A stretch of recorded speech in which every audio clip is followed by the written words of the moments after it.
Assalamualaikum warahmatullahi wabarakatuh. Nah, perkenalkan nama saya Nina Anindiawati dengan NIM 182111264 program studi Hukum Ekonomi Syariah Fakultas Syariah di UIN Raden Mas Said Surakarta. Nah, di sini saya akan mereview pengantar hukum perdata internasional dari karya Ridwan Khairondi yang diterbitkan oleh Fakultas Hukum UI Press cetakan pertama Januari 2007. Nah, tebal halaman buku ini yaitu 251 halaman terdiri dari 23 bab.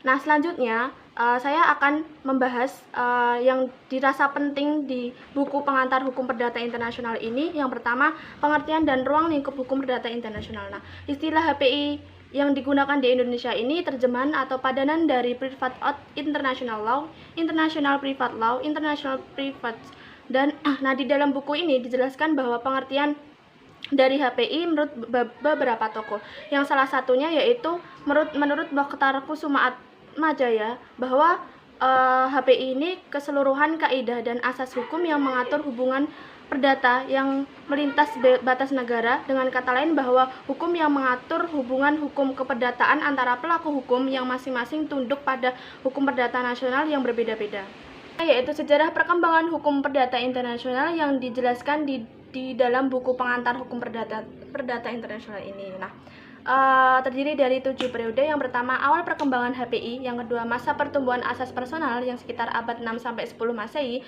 Yang kemudian ada pertumbuhan asas teritorial sekitar abad 11-12 Masehi. Kemudian perkembangan teori statuta di Italia abad 13-15 Masehi. Kemudian teori statuta di Prancis sekitar abad 16 Masehi, yang kemudian teori statuta di Belanda abad 17 Masehi, yang kemudian terakhir teori modern. Nah, pada masa Romawi ini, perkembangan asas-asas HPI dilandasi asas teritorial yang sampai sekarang masih dianggap sebagai asas HPI yang penting, yakni yang pertama asas lex reinstatis, yaitu yang menyatakan bahwa hukum harus diberlakukan atas suatu benda adalah hukum di mana benda atau benda itu terletak. Nah, yang kedua asas lex loci yang menyatakan bahwa terhadap kontrak yang bersifat HPI adalah hukum di mana kontrak itu dibuat atau ditandatangani. Yang ketiga atau yang terakhir terkait asas lex domisili yang menyatakan bahwa hukum yang mengatur hak dan kewajiban perorangan adalah hukum di mana seseorang berkediaman tetap. Nah, pembahasan selanjutnya yaitu terkait titik-titik pertalian dalam hukum perdata internasional. Nah, apa sih pengertian dari titik-titik pertalian? Yang merupakan bahwa suatu hal atau keadaan yang menyebabkan berlakunya suatu sistem hukum tertentu. Nah, di titik-titik pertalian ini dibagi menjadi dua, yaitu titik-titik pertalian primer dan titik-titik pertalian sekunder. Nah, titik pertalian primer ini dinamakan titik taut pembeda, dengan pengertian bahwa faktor-faktor atau keadaan-keadaan atau sekumpulan fakta yang melahirkan atau menciptakan hubungan HPI. Adapun faktor yang tergolong titik pertalian primer ini ada kewarganegaraan, bendera kapal atau pesawat udara, yang ketiga ada domisili, yang keempat ada tempat kediaman, yang kelima ada tempat kedudukan badan hukum, yang keenam pilihan hukum dalam hubungan hukum intern, yang ketujuh tempat dilaksanakannya perbuatan hukum. Yang kedua ada titik pertalian sekunder yang biasa disebut titik taut penentu, dengan pengertian bahwa faktor-faktor atau sekumpulan fakta yang menentukan hukum manakah yang harus digunakan atau berlaku dalam hubungan HPI. Pembahasan selanjutnya yaitu terkait renvoi. Apa sih pengertian dari renvoi? Nah, pengertian dari renvoi itu penunjukan balik dari hukum yang seharusnya berlaku atau lex quoque berdasar ketentuan lex fori kepada ketentuan lex fori sendiri tersebut dinamakan renvoi. Nah, renvoi ini akan timbul bila mana hukum asing yang ditunjuk lex fori ini menunjuk kembali kepada lex fori atau kepada sistem hukum yang lain. Nah, dijelaskan dalam buku ini renvoi ini dibagi menjadi dua, yaitu penunjukan kembali dan penunjukan kembali lebih lanjut atau penunjukan lebih jauh. Nah, pembahasan selanjutnya yaitu mengenai terkait persoalan pendahuluan. Nah, persoalan pendahuluan ini yaitu suatu persoalan atau permasalahan hukum yang harus dipecahkan atau ditetapkan terlebih dahulu sebelum putusan akhir atau suatu perkara HPI yang dihadapi hakim ditetapkan. Nah, persoalan pendahuluan ini timbul apabila putusan suatu persoalan hukum bergantung pada ketentuan sah atau tidaknya suatu hubungan hukum atau persoalan hukum lain. Nah, dijelaskan di buku ini contohnya ada dua, yaitu dalam suatu persoalan HPI mengenai warisan. warisan ini termasuk persoalan pokok, maka sebelumnya harus ditentukan dulu apakah perkawinan dari si pewaris ini sah adanya perkawinan tersebut. Nah, yang kedua terkait perkara yang menyangkut perkawinan. Nah, bila mana salah seorang atau kedua mempelai telah pernah melakukan perkawinan sebelumnya, maka perlu diselidiki dahulu apakah perceraian dari pihak yang pernah melakukan perkawinan sebelumnya itu sah atau tidaknya. Nah, pembahasan selanjutnya mengenai asas-asas HPI tentang hukum benda. Nah, secara yuridis, benda itu berdasar pada pasal 499 KUH Perdata bahwa segala sesuatu yang dapat dihaki atau yang dapat menjadi objek hak milik.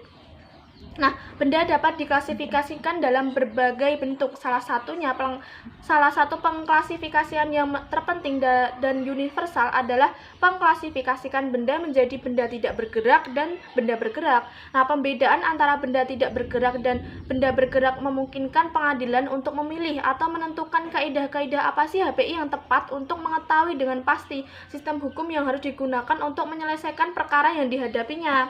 Nah, kemudian dalam kaitan ini, di dalam HPI dikenal dua asas utama yang menetapkan bahwa klasifikasi semacam ini harus dilakukan berdasarkan yang pertama, hukum tempat gugatan atau benda diajukan atau lex fori. Yang kedua, hukum tempat di mana benda itu berada atau terletak. Nah, hukum yang berlaku terhadap benda bergerak dan tidak bergerak ini dalam asas umum yang diterima dalam HPI menentukan bahwa status benda tetap ditetapkan berdasar pandangan yang demikian itu diikuti di Indonesia. Kemudian berkaitan dengan penentuan status benda bergerak di dalam asas yang mengajarkan bahwa hukum yang berlaku dalam masalah benda bergerak ditetapkan berdasar yang pertama, hukum tentang pemegang hak atas benda tersebut berkewarganegaraan atau asas nasionalitas. Yang kedua, hukum tempat pemegang hak atas benda tersebut berdomisili atau asas domisili. Nah, pembahasan selanjutnya mengenai terkait asas-asas HPI dalam hukum keluarga. Nah, HPI dalam masalah keluarga merupakan kepentingan yang potensial bagi setiap orang. Nah, hal ini dapat terlihat dari banyaknya orang yang pergi ke luar negeri, menikah di luar negeri, tinggal di multibangsa, multikeyakinan, dan multiras masyarakatnya. Nah, persyaratan atau validitas perkawinan dapat dibedakan menjadi dua, yakni persyaratan material dan persyaratan formal. Nah, persyaratan material ini antara lain berkaitan dengan persyaratan umur untuk menikah. Kemudian persyaratan formal antara lain berkaitan dengan pendaftaran, kesaksian, tempat, dan waktu perkawinan. Nah, selanjutnya perceraian dan akibatnya adalah terputusnya hubungan perkawinan antara perceraian suami istri secara hukum pada saat keduanya masih hidup. Nah, di dalam HPI berkembang beberapa asas yang dapat digunakan untuk menentukan hukum yang berlaku dalam persoalan pewarisan. Di antaranya yang pertama itu umumnya diterima asas bahwa dalam hal benda yang menjadi objek pewarisan ini adalah benda tetap. Pewarisan atas benda tetap tersebut harus diatur berdasarkan hukum tempat terletaknya. Nah, yang kedua, bila benda yang menjadi objek pewarisan adalah benda bergerak, maka pewarisan benda tersebut dapat ditundukkan pada kaidah-kaidah hukum waris dari tempat si pewaris menjadi warga negara tersebut. Nah, buku yang berjudul Pengantar Hukum Perdata Internasional ini dari karangan Ridwan Khairondi merupakan bisa menjadi rujukan bagi mahasiswa atau praktisi hukum untuk mempelajari lebih lanjut dan mendalam terkait hukum perdata internasional. Nah, setelah saya membaca buku Pengantar Hukum Perdata Internasional ini, kelebihan dari buku ini merupakan dari setiap bab, dari 23 bab itu adanya subbab-subbab yang mempermudah pembaca untuk lebih bisa mendalami dan memahami. Dan jika mau mencari terkait ruang lingkup, pengertian, atau titik pertalian itu bisa dilihat dari subbab tersebut. Jadi memudahkan pembaca untuk membaca secara efektif di dalam dan mendalami terkait hukum perdata internasional ini.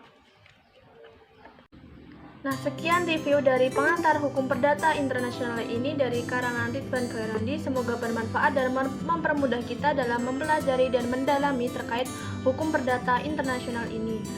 Sekian dari saya. Wassalamualaikum warahmatullahi wabarakatuh. Bye-bye.